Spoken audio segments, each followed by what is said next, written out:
Amables televidentes, sean ustedes muy buenas noches. Bienvenidos a Tribuna Democrática.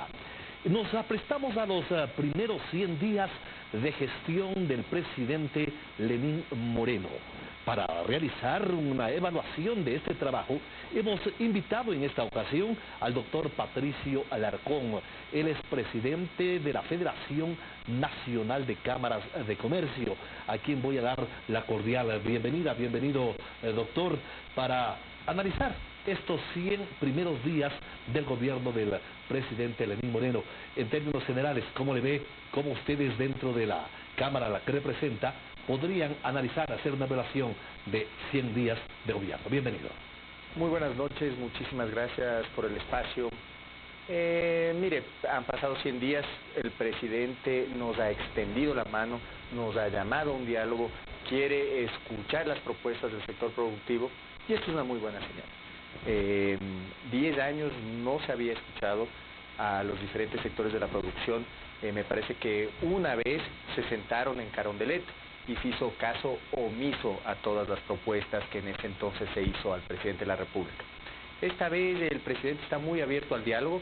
De hecho, existe ya un Consejo Consultivo Productivo y Tributario con la ministra de Industrias a cargo, por delegada del presidente, para liderar todo este proceso.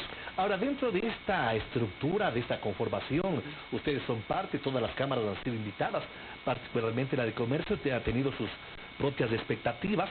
Entendemos que dentro de este diálogo se dieron algo así como algo más de 10 temas sobre los que iban a tratar.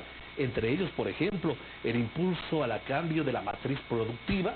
Se hablaba también del fortalecimiento de la dolarización y se hablaba también del fortalecimiento del sector exportador, del fomento de la producción nacional, de la promoción del consumo responsable, crédito y financiamiento de productivo, en fin, entre 10 o 15 temas que, ¿cómo han avanzado estos? Ya es tiempo, estamos en 100 días, ¿cuáles son los resultados y cuáles las expectativas, por favor? Sí, muy bien. Usted ha comentado acerca de mucho de lo que se tiene que hacer en el país. Ahora existen muchas propuestas puntuales. ¿Cuáles son estas que nosotros estamos haciendo? Mire, hay propuestas transversales. ¿A qué me refiero? Que van a afectar a todos los sectores de productivos de la sociedad, es decir, a pequeños comerciantes, a constructores, a industriales, a la industria de la pesca, en general, a todos los sectores de la producción van a afectar ciertas medidas que se puedan tomar. Por ejemplo, si es que se vuelve al cálculo anterior del anticipo al impuesto a la renta, esto va a afectar a la mayoría de empresas, especialmente a los pequeños y a los medianos comerciantes o empresarios. ¿Por qué? Porque si usted hace un cálculo, en este momento se paga alrededor de una tasa del 50% si es que usted suma el anticipo al impuesto a la renta y el impuesto a la renta. Esto le quita competitividad y le quita liquidez al pequeño, en especial al pequeño y al mediano comerciante, y también le quita muchísima liquidez al sector de los seguros, por darle un ejemplo. Actualmente, ¿cuánto están pagando ustedes? Mire, yo le digo, y los ecuatorianos estamos pagando como impuesto a la renta. Solo como si usted suma el anticipo al impuesto a la renta. Existe un estudio que las pequeñas y medianas empresas, si suman el impuesto a la renta y el anticipo al impuesto a la renta, pagan una tasa de alrededor del 50%, algo pero extremadamente oneroso. Sin el anticipo al impuesto a la renta, ¿cuánto quedaría? Mire, sin el anticipo a la renta, de acuerdo a la tabla donde usted tiene que calcular su impuesto a la renta, todo depende. Se paga alrededor de un 22% de impuesto a la renta. A título personal usted puede llegar a pagar alrededor de un 35% de impuesto a la renta. Pero esto varía. Lo que se debe hacer es llegar a tasas racionales. El anticipo al impuesto a la renta no es un anticipo al impuesto a la renta, es un anticipo mínimo. Y esa es una de las propuestas que afectan a todos los sectores. Nosotros lo que ustedes han pedido que se elimine nosotros estamos planteando, mire, es muy difícil pedir que se deroguen leyes, que se eliminen impuestos. ¿Por qué? Porque hay un tema ideológico que no es menor en la Asamblea. Una buena parte de la Asamblea es de Alianza País. Y hay un tema ideológico que va a molestar a ciertos asambleístas si pedimos la derogación, eliminación. Entonces hay que tratar las cosas de una manera más objetiva, es decir, que no se derogue, que no se elimine el anticipo del impuesto a la renta, pero volvamos al cálculo anterior. Y en el cálculo anterior básicamente se pagaba este impuesto en base a la renta generada. Si usted generaba utilidades, usted pagaba el anticipo del impuesto a la renta. Tema que en este momento no es así. En este momento se cobra un impuesto mínimo por los activos, patrimonio, ventas, retenciones, por darle un ejemplo. Entonces hay que volver al cálculo anterior. Esa es una de las propuestas que nosotros hemos hecho. Ahora de las 3 propuestas transversales que afectan a todos los sectores. Ahora se habla de la redistribución de la riqueza dentro de la carga ideológica a la que usted hace referencia. ¿Está demasiado cargado lo ideológico en lo realmente efectivo de trabajo? Mire, partamos del principio que para poder repartir riqueza se tiene que generar riqueza. Si usted no le da el incentivo adecuado al emprendedor, al empresario, a quien quiere abrir un nuevo negocio, no va a generar riqueza. Y además, si usted no permite que un negocio pueda sostenerse en el tiempo, si usted le llena de impuestos, le llena de trámites, dificulta la vida al empresario local, solo va a seguir cayendo la recaudación. Usted hablaba de propuestas transversales. La una sería el impuesto, el anticipo, que se mejoren las normas del anticipo al impuesto a la renta. ¿Cuáles otras serían? Mire, otra propuesta muy importante es reformas en cuanto a la ley de plusvalía. El sector de la construcción está trabajando ya en una propuesta muy técnica para una reforma en esta ley, porque ¿qué es lo que hizo esta ley? Esta ley frenó a la construcción en el país. Lo que argumentaron los asambleístas de Alianza País del gobierno anterior, lo que argumentó es que se luchó contra la especulación. Tal vez está bien luchar contra la especulación, pero usted no puede pasar una ley que al final del día frena la construcción en el país, y lo vemos en la entrega de unidades en los últimos años, lo vemos en la venta del sector de la construcción de los últimos años. Entonces, al pasar esta ley, se paralizó el sector de la construcción. Mire, en el año 2015 lo hemos analizado, se entregaron alrededor de 7.000 unidades de vivienda. En el 2016 bajaron a 3.500 y en el 2017 van a ser alrededor de 3.000 viviendas. Entonces, se puede hablar de que sí, que se tiene que atacar a la especulación, y que saca haciéndolo si frena todo el sector de la construcción. Es ilógico. ¿Qué se debe hacer? Bueno, reformar nuevamente. Para mí, en lo personal se debería derogar, pero obviamente el sector de la construcción es quien sabe, quien maneja las cifras, los datos, y que sabe qué es lo prudente en cuanto a las reformas que se tiene que hacer. Y volvemos a lo mismo, no podemos pedir derogaciones porque de nuevo empiezan a hablar de la especulación. Sin embargo, lo que tenemos que hacer en este momento es tratar de hacer que los diferentes sectores de la producción vuelvan a crecer, que se construya más. Porque si se construye más, se vende más hierro. Si se construye más, se vende más cemento, se transporta más, se contratan más albañiles, las ferreterías venden más, la economía se mueve. El sector de la construcción encadena a una gran parte de los sectores productivos. Entonces, es más, dentro del sistema laboral absorbe mano de obra no calificada. Laboral, comercial, industrial, por donde se lo vea.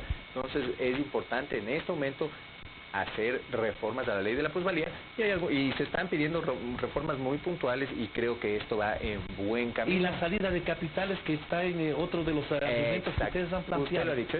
¿Cómo han planteado? ¿Cuáles han sido los acuerdos a los que han llegado? En el ISD todos estamos de acuerdo que se debe hacer cambios en cuanto al impuesto de salida de divisas. Lo que nosotros propusimos puntualmente en la mesa sectorial es eliminémoslo en ese momento para bienes de capital, es decir, el montacargas que usted importa, la máquina que transforma algún producto, por darle ejemplos de un bien de capital para la industria. Materia prima. La importación de materia prima también se debería eliminar el ISD. Cualquier insumo para la industria se debería eliminar ya, de buenas a primeras, del impuesto de salida de divisas. Y paulatinamente irlo eliminando a un orden de un 1,25% anual. Hay alguna gente que dice que es bueno ir aclarando. ¿En qué a nosotros, dice el ciudadano común y corriente, nos afecta si acaso que tenemos recursos para sacar al Ecuador y ir a ahorrar en otra parte o irnos a comprar en otra parte? A usted le afecta. Esto es bueno, vayamos entendiendo. Sí, a usted le afecta. Mire, tomémoslo así. El ISD es un arancel del 5% que pagan absolutamente todos los ecuatorianos. ¿Por qué? Porque cuando se importa un insumo para su terno, y usted está comprando, usted paga un impuesto de salida de divisas. Cuando se importa la maquinaria, qué sé yo, una cortadora, para producir para poder transformar o hacer o un suterno, por decirle, eso paga un impuesto de salida de divisas. Cuando se importa cualquier materia prima para hacer calzado, la maquinaria para hacer calzado en nuestro país, usted termina pagando el ISD. En bienes de consumo que no se producen en el Ecuador, por decir una pasta de dientes, que la mayoría son importadas, entran a buen precio, se paga un impuesto de salida de divisas cuando se hacen transferencias al exterior. Entonces es un impuesto que encarece la vida a todos los ecuatorianos. No es que solo lo pague el rico. Es más, quien menos se beneficia de estos impuestos es el más pobre, porque le quita competitividad a la industria local, le quita competitividad al comerciante local. Y hemos visto que a raíz de que bajó el precio del petróleo, el Ecuador no ha podido crecer en cuanto a su economía por la excesiva carga tributaria que tienen las empresas. Ahora bien, estas son las preocupaciones que ya conocen, entiendo, la mesa en la que han conformado parte en el Consejo Productivo y Tributario del que han sido ustedes miembros y han puesto ya en evidencia estas preocupaciones. Pero una cosa es decir, vean, estos son los problemas y cuáles han sido la recepción que han tenido y la voluntad política de transformar lo dicho al hecho. Vamos por partes. Todos estamos de acuerdo en que se deben bajar ciertos tributos. Hablamos de otras propuestas que también son importantes, pero en este momento topamos las tres prioritarias, como así lo vimos. Inclusive los ministros de la producción están de acuerdo que se debe bajar estos impuestos. Sin embargo, lo que nos dicen es, claro, ¿cómo vamos a bajar estos impuestos si el Estado en este momento no tiene dinero? Si la situación de iliquidez del Estado es preocupante. Entonces volvemos a lo mismo. No se toman las medidas necesarias. El Consejo Consultivo Productivo y Tributario recién se pronuncia el 7 de septiembre, el 7 de octubre. Sin embargo, el presupuesto general del Estado se discute en septiembre. Para septiembre... Ya está anunciado además. Claro, para septiembre, cuando se discute el presupuesto general del Estado, que lo que dice el presupuesto general del Estado es cómo va a trabajar el Estado en el siguiente año. Va a bajar el gasto, va a bajar estos impuestos, cómo va a recuperar la plata que pierde por estos impuestos. Porque mire, si usted vuelve al cálculo anterior del anticipo de la renta, el Estado deja de percibir alrededor de 150 millones de dólares. Si va eliminando el ISD paulatinamente, alrededor de 250 millones de dólares al año. El impuesto a la plusvalía no recaudó absolutamente nada, así que eso hay que reformarlo de inmediato. Pero si el Estado deja de recibir ingresos, se complica aún más. Entonces tiene que bajar estos impuestos paralelamente con medidas económicas que se tienen que tomar y obviamente también yendo a las multilaterales y renegociando la deuda, porque si existe un hueco, ¿no es cierto?, si existe un hueco en su empresa, por darle un ejemplo, usted va al banco. ¿Y qué le pide al banco? Capital de trabajo para cubrir ese hueco y para tener a su vez también dinero para los meses que usted ve que va a estar complicado, ¿no es cierto? Esa es la lógica. Entonces el gobierno en este momento debería decir, miren señores, nosotros tenemos un hueco de liquidez de este tamaño, me invento, 5.000 millones de dólares. Eso es lo que vamos a necesitar en el primer trimestre del año. Entonces para eso se renegocia la deuda con la China, van los multilaterales y dicen, sí, yo también voy a ir bajando el gasto y también voy a ir bajando impuestos. Y de esta manera financio mi hueco y lo que dejo de percibir con lo que bajo impuestos y voy reactivando el sistema productivo, al sector productivo. Dentro de estas opciones estará en mente también quizá un incremento al IVA. ¿Han discutido aquello? ¿A ustedes les perjudicaría? ¿En qué medida?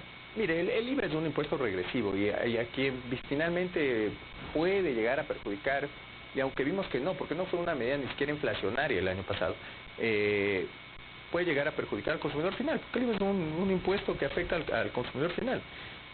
Yo dudo que en este momento el gobierno vaya a tomar una medida como subir el IVA, porque no es una medida popular. Ni subir ni bajar. No, bajar sería ilógico. Imagínense si dejó de percibir 1.000 millones de dólares el año pasado cuando subió el IVA. Entonces, esa discusión ni siquiera ha estado sobre la mesa. Patricio Alarcón. presidente de la Federación Nacional de Cámaras de Comercio. En este diálogo importante volvemos enseguida con más temas de interés.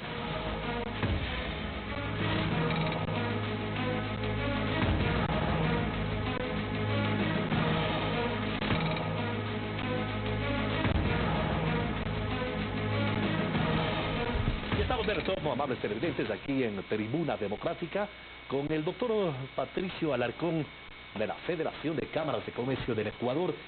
Temas importantes. Estos últimos días también ha sido de notoria inquietud del pueblo la corrupción. Por todo lado, corrupción. Se habla de algún aspecto corrupción. ¿Cuánto esto influye? Pues bueno, primero en el ánimo empresarial, en el ánimo comercial. Mire, es simple. ¿Qué es lo que hace la corrupción en un país? Ahuyentar a la inversión. Si de afuera nos ven como un país corrupto, no nos ven como un país atractivo, como un país seguro. Y además que la corrupción en general atrasa a las sociedades. Cuando usted escucha que existen sobreprecios en una gran cantidad de proyectos que se han ejecutado durante el gobierno anterior, ahí se da cuenta que eso lo ha pagado todos los ecuatorianos. Todos los ecuatorianos han tenido que pagar sus impuestos. Parte de los impuestos de todos los ecuatorianos se han utilizado en pagar cohetes. Entonces, no solo que le han robado al ciudadano, sino que también han afectado a la inversión en el país. No solo la cantidad de cambios en las reglas del juego, sino que la corrupción es una plaga y la corrupción hay que atacarla. Y para eso se necesita independencia en las instituciones. Eso no hay. Cosa que no se dio en los últimos 10 años. Ahora estamos viendo que están saliendo a la luz pública algunas denuncias del Instituto Ecuatoriano de la Seguridad Social, Petroamazonas, las obras contratadas por Odebrecht. Se tiene que investigar a fondo la intermediación petrolera, que es una figura legal. Bueno, puede ser legal, pero hay que ver a quién se concedió esa intermediación. Entonces, mire, por donde usted analiza, o por donde en cualquier entidad del gobierno, usted puede detectar que han habido casos de corrupción. Y lo preocupante es que se ha institucionalizado, porque no ha de ser tan fácil robar y pedir una cona, sino que hay que estructurar una figura, se necesitan crear empresas, o sea, todo lo que hicieron. Se habla de un atraco científico por algunos analistas. Lo hicieron bien hecho, mire, institucionalizaron la corrupción, crearon figuras para que no puedan llegar a los peces gordos.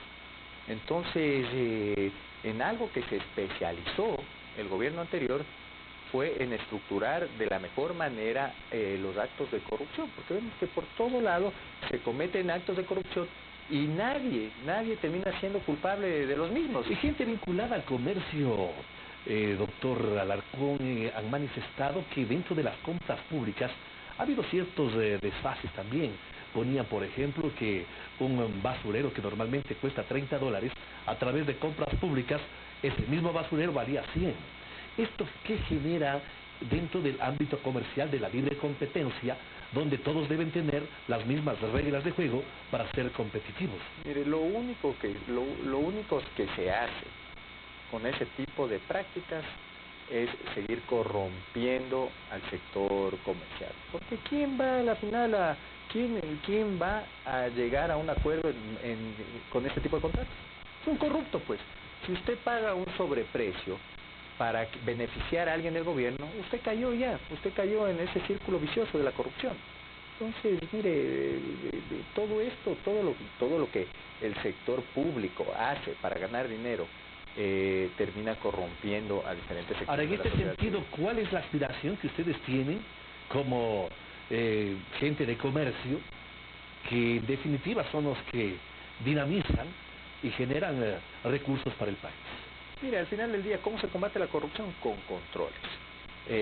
Y usted sabe que mientras más controle el Estado, a su vez es más difícil controlar abajo a quien maneja estas entidades.